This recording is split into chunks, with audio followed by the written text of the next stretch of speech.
চৰকাৰৰ প্ৰচেছ আগৰবাৰো ভাল লাগছিল একদম আগৰবাৰো আহিছিলোঁ আৰু এইবাৰো মাতিছে আহিছোঁ বহুত ভাল লাগছে মোৰ দেউতা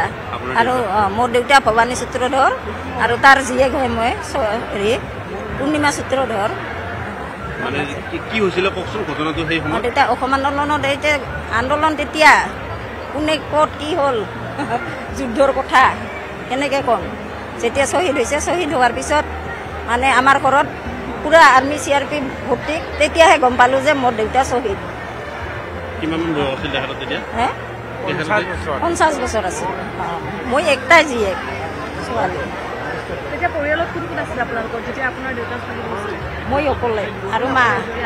মা দেউতা মই অকলে আছিলোঁ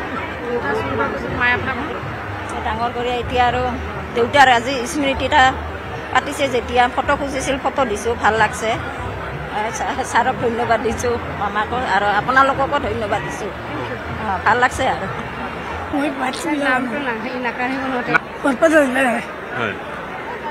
মই থাকোঁ গুৱাহাটীত তাৰে পৰা আছোঁ এইটো মানে আমাৰ কিমান চনত হৈছিলে কথাটো আপোনালোকৰ কিমান চনত কৈ দে দেউতা 83 চনত 83 চনত তোৰ নাম কেনে শৰ্মা আছিল আপোনালোকৰ বিয়া হোৱা কেইবছৰ হৈছিলে তেতিয়া বিয়া ইমান মনত নাথাকে মোৰ দেউতা প্ৰিয়নাথ শৰ্মা তেওঁ টিচাৰ আছিলে স্কুলৰ কোহাবাৰাদিত বৰপেটা ডিষ্ট্ৰিক্ট তেওঁ যি স্কুলত গ'ল ঘূৰি নাহিলে আৰু আমি পিছত গম পালোঁ তেওঁক মাৰি পেলালে তেতিয়াৰ পৰা আমাৰ দেউতাক শ্বহীদ পৰিয়াল শ্বহীদ বুলি ঘোষণা কৰিছে চৰকাৰৰ ফালৰ পৰা সিহঁতৰ দেউতাহঁতৰ বিয়া যাবলৈ 14 বছৰ হৈছিল আমি অকণ আছিলোঁ আৰু তেতিয়া আমি 6জন ভাই ভনী তেতিয়া আমাক মানে মামাহঁতে তুলি তালি ডাঙৰ দীঘল কৰিলে এতিয়া মা ভাইটিৰ লগতে থাকে মই লগত লৈ আহিছোঁ এতিয়া আমাৰ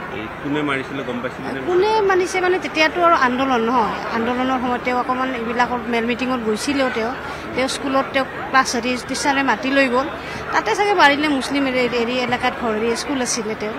তেনেকুৱা মুছলিম এলেকাত আছিলে বৰপেটা ডিষ্ট্ৰিক্ট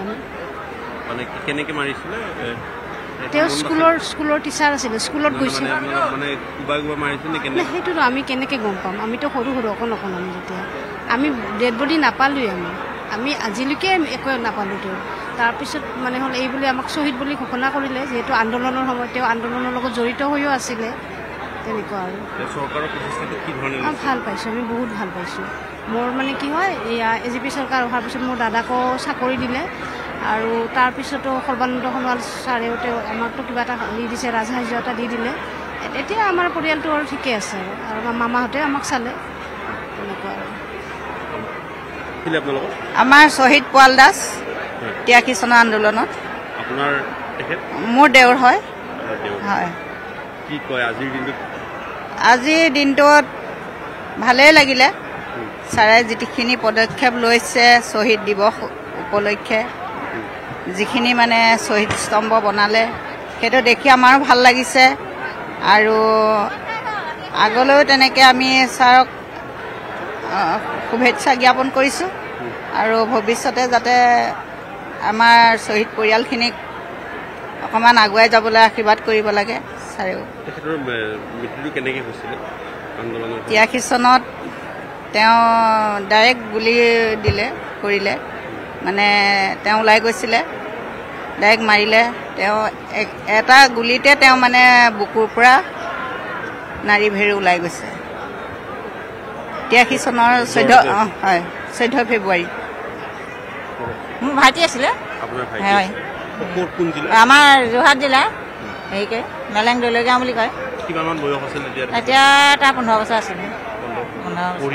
পঢ়ি আছিলে পঢ়াও নাই ধৰা এতিয়া অৱস্থা পাতিব ভাল নাপঢ়ে ইয়াত ঘৰতে কাম বন কৰি আছিলে আৰু সেইটো আৰু কি হ'ল আৰু সি ঘৰত থকা ল'ৰাই